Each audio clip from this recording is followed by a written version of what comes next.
Hello, Internet. Welcome to the show. Thanks for joining us. The Spurs get the number one pick in the NBA draft. And an update on the NBA playoffs so far. All that and more. My name is Darren. That is AJ. And this is the DNA Sports Recap. Roll the intro.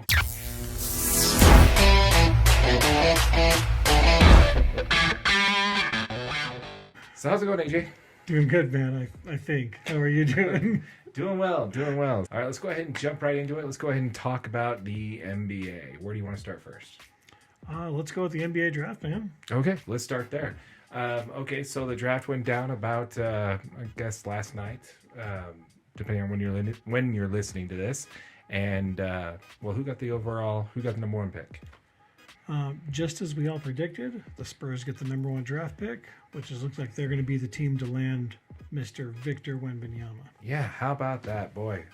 Who could have saw that coming? Just about everybody. Yeah, I mean, which team could land a transcendent big man in the NBA draft? Oh, probably the team that's done it twice before. That sounds pretty accurate. Okay. Yeah. Good. Glad the NBA is on script. Consistency is key, my friend. Consistency is key. Yes, it is. And this was not really fair about this because after they traded away their all-star, Jamal Murray, and basically acquiring a whole bunch of draft picks, now they're sitting at like 6 or 7 first-round draft picks over the next 5 years, as well as a transcendent big man, plus $40 million in cap space. So things are looking good for our friend over there, Popovich. Yeah, I do feel like this was the NBA saying, hey, Pop, you've done a great job so far in the NBA. Here's one more ridiculously talented pick. Go ahead and see what you can do with this guy. All right, NBA, you've got maybe a year or two where you can be relevant, and then it's back to Spurs dynasty, I think. I don't know, man. I mean, to be clear, the highest paid player on this Spurs team as of this year is Doug McDermott at $13.75 million. Okay. When Doug McDermott, Devontae Graham, and Zach Collins are your 3 highest paid players on a roster, and then you're just looking to add Victor Wembanyama, not sure you're looking to be the most talented team in the NBA. You're probably right on that, but in all reality, it doesn't really matter what's going on next year. It's the fact you get a year of Victor's development basically under his belt. And then from there on, I believe Jimmy Butler, Anthony Davis, Paul George, Kawhi Leonard, Damian Lillard. I mean, basically the all-star team is going to be available in free agency starting after next season. So a year of development for Victor Wembanyama, $40 million of cap space, plus a slew of picks you could trade. I mean, things are looking great for the Spurs. I mean, they've got some young talent, Keldon Johnson, Trey Jones. I mean, they're up-and-coming players. They're going to help make this, move this Spurs team into relevancy as Victor Wembanyama continues to, get this 1 year under his belt, get some experience, get used to the NBA speed, because I don't care what level of French basketball you're playing at, it's not the NBA. Well, let's go ahead and circle back to our hometown team here, the Utah Jazz. They stayed put on what their best odds were with picks 9, 16, which is what they got from the Timberwolves, and pick number 28. In the history of the draft lottery, the Utah Jazz have never increased their odds of basically improving in their pick. They've only either A, stayed pat, or B, dropped in the draft. Well, their highest draft pick ever was number 3. Your good friend Enes Kanter. That's right. The most recent top 5 pick was Mr. Dante Exum out of Australia. Yes, that guy was worth every penny that we got for him, because if it wasn't for that pick, we would never got Slow-Mo Joe. So Love you, Joe. Love you, Joe. All right. Any chance that the Jazz take a couple of their picks and try and trade up in the draft, or do you think that's not likely? Yeah, I think there's always going to be a chance. I don't know if they really move into the top 5. I have full faith in our GM. Danny Ainge will lead us to victory. Okay. I like that. So that's everything we want to talk about as far as the draft is concerned. You got anything else extra on the draft? Nope, that's it. Let's go ahead and talk a little bit about the NBA playoffs now. Denver and the Lakers, game 2 just wrapped tonight. just a few moments ago. But let's go ahead and discuss game one here. Let's first talk about Jokic's performance. 34 points, 21 rebounds, 14 assists, 2 blocks. He averaged 70% from the field and 100% from three. That's an insane stat line.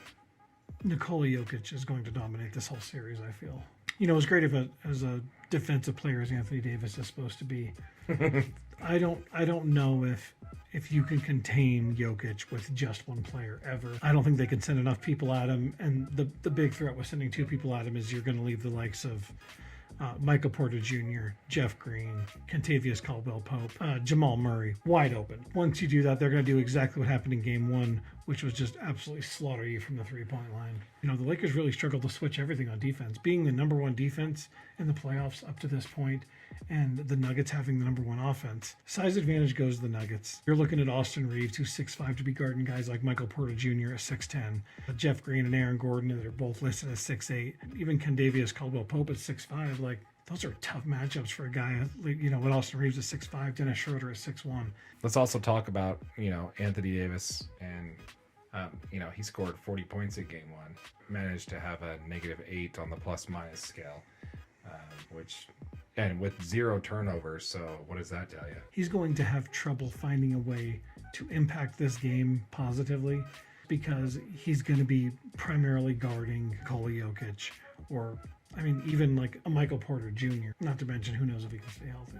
Yeah, that's the key thing for me. If he spends any time guarding Jokic, and Jokic is going to body him up quite a bit, I would not be surprised if he doesn't make it through the series without some type of injury where he has to sit out a game or two. Anthony Davis scoring 40 points, 0 turnovers, still somehow allowed Denver to outscore them without the court by 8. So that's impressive. Let's go ahead and talk a little bit about game 2 here. Denver Nuggets won by 5, 108 to 103.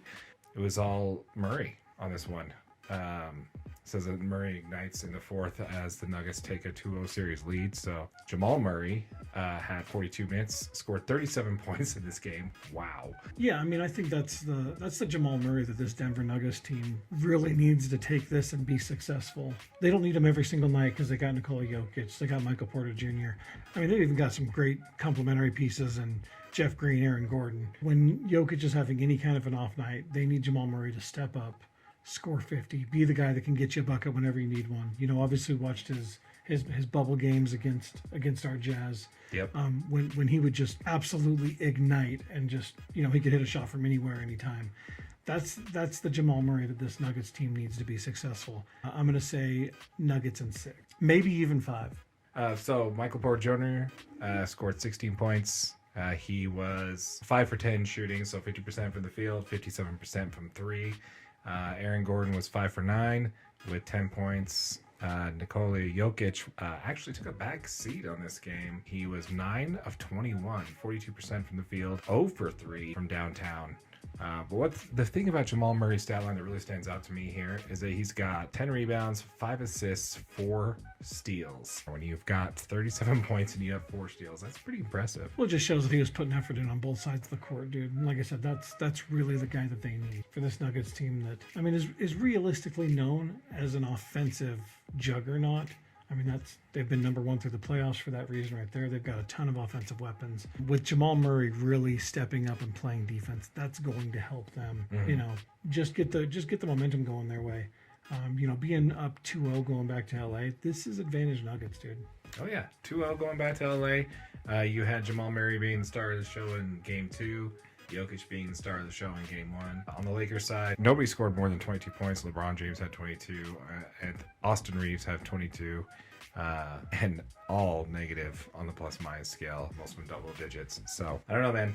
I think the Denver in 5 seems more and more likely as we look at the series unfolding. So yeah, I mean, realistically, Denver takes one of these games in LA and it's over when they come back home. I don't disagree with you on that one. All right, let's go ahead and move across the bracket there to Miami Boston, game 1. What's your takeaway on that one? The biggest stat that sticks out to me in this Miami and Boston game is the Heat go on to shoot 51.6% from 3. The Celtics shoot just 34.5% from 3.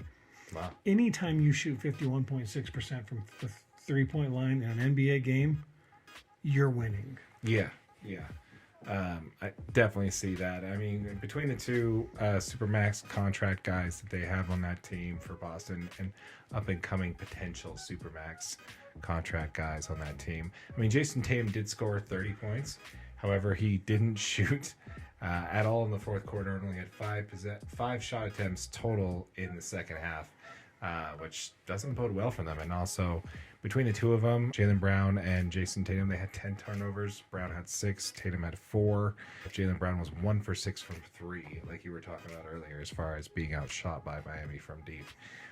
Which I think is a really interesting stat here. ESPN, before this series started, do you know what percentage they gave the Miami Heat of reaching the finals? I don't. It's 3%. You're kidding me. No, it was announced on the Dan Patrick Show this morning that they had a 3% chance of ESPN gave them 3% chance of reaching the finals. You're telling me that they thought there was a 97% chance that Boston advances in this series? Well, we didn't think that because you and I both had Miami reaching it this far. Check out a previous episode. Exactly. So we both had Miami making it this far, so we didn't think so. But if you really think about it, Boston is the most talented team that's left in the playoffs.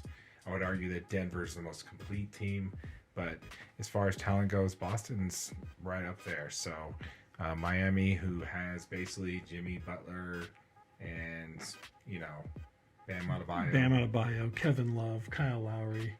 Yeah, Kyle Lowry, before the playoffs started, was not much of a needle mover.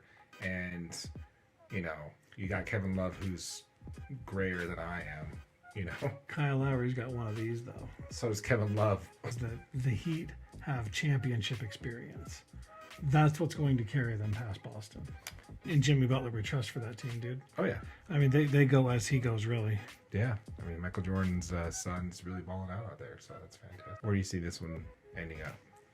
I got Miami in 7. I'm going to say Miami in 6.